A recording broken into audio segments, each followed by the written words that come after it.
আমরা এখন শুরু করব এই চ্যাপ্টারের মানে চ্যাপ্টার 3 এর সেকেন্ড পার্ট মানে হচ্ছে রাসায়নিক বন্ধন বা হচ্ছে বন্ডিং এলিমেন্টস মানে কেমিক্যাল বন্ড এবং শুরু করব হচ্ছে তোমাদের জানা দুটো টপিক দিয়ে আয়নিক বন্ধন মানে হচ্ছে আয়নিক বন্ড সমযোজী বন্ধন বা হচ্ছে কোভ্যালেন্ট বন্ড আমরা এখানে একটু আলোচনা করে চলে যাব নেক্সট টপিকে এই চ্যাপ্টারের একদম ইম্পর্টেন্ট টপিক যেটা সংকরায়ন বা হচ্ছে হাইব্রিডাইজেশন এবং সংকরায়ন বোঝার জন্য আমার বুঝতে হবে হচ্ছে দুই প্রকার সমযোজী বন্ধন বা কোভ্যালেন্ট বন্ড সেটা হচ্ছে আমাদের সিগমা বন্ড আর হচ্ছে পাই বন্ড।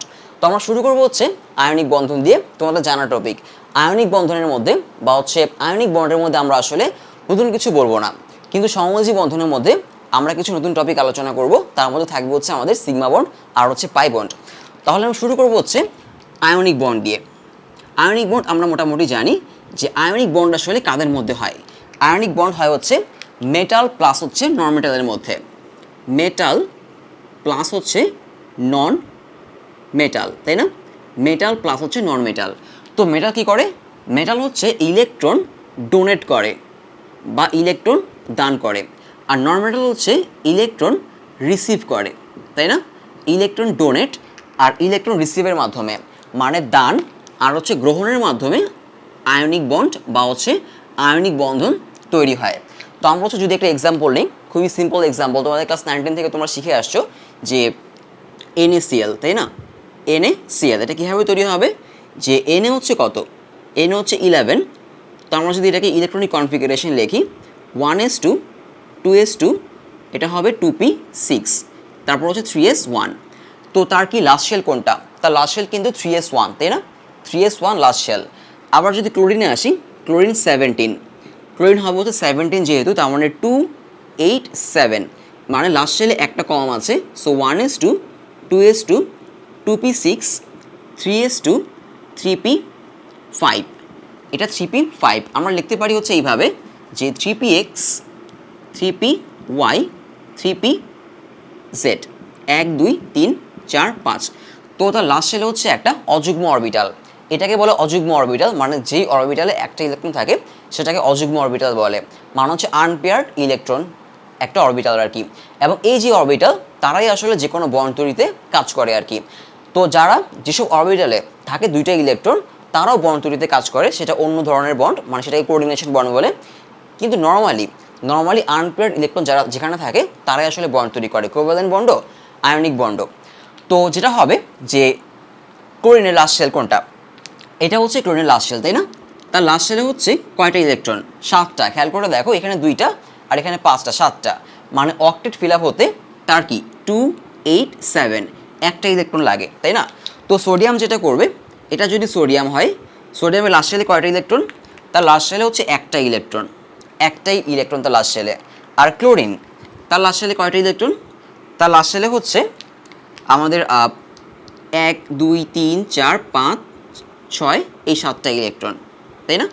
7টা, একটা ফাঁকা মানে অক্টেট ফিল আপ হতে।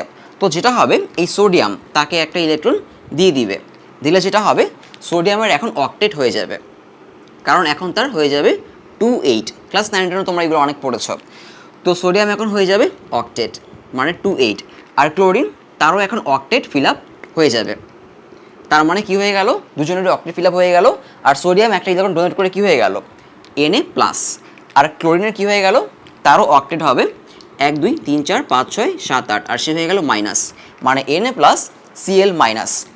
Na হচ্ছে আমরা এভাবে লিখতে পারি একটা ইলেকট্রন ডোনেট করে সে হচ্ছে অক্সিডাইজড মানে তার জারণ হয়েছে Na প্লাস, আর Cl একটা ইলেকট্রন কী করলো? রিসিভ করে Cl মাইনাস, তার হয়েছে বিজারণ মানে রিডিউসড, তাই না?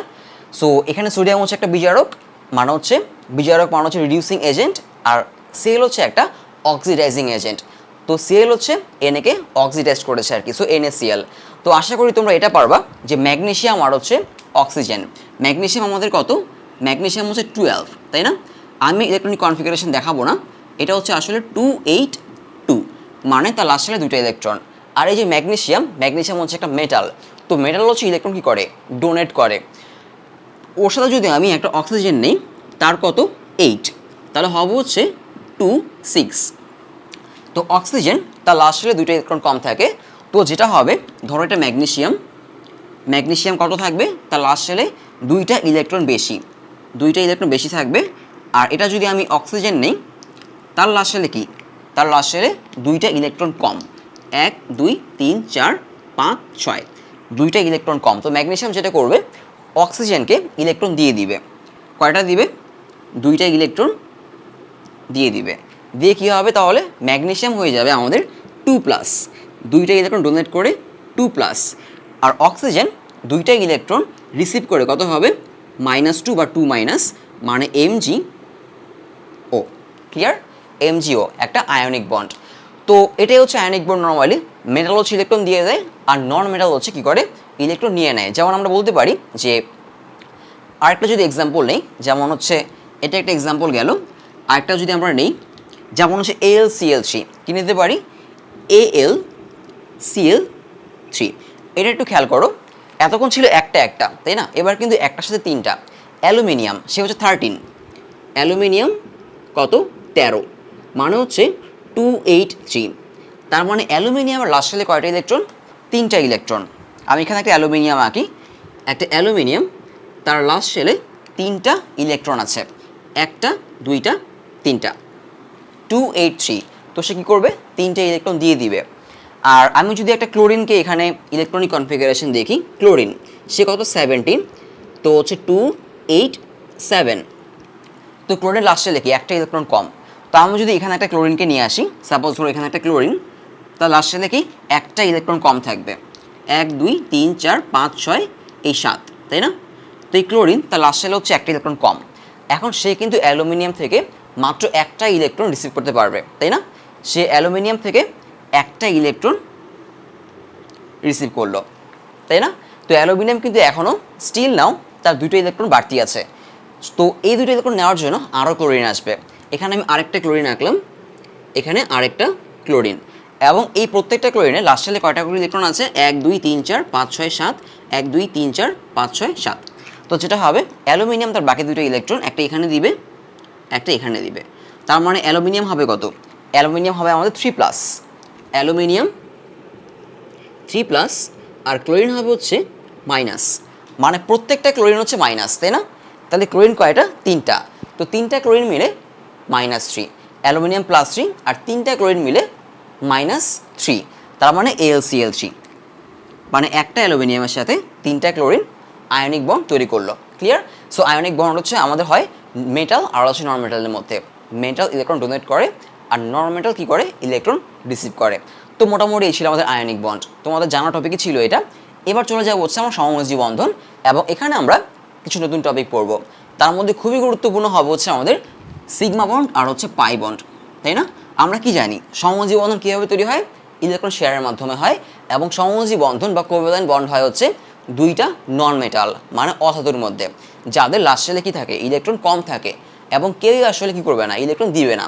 এজন্য তাদের অক্টেট ফিল আপ করার জন্য তারা কী করে, ইলেকট্রন শেয়ার করে। তাহলে আমরা দেখি যে সমযোজী বন্ধন বা হচ্ছে কোভ্যালেন্ট বন্ড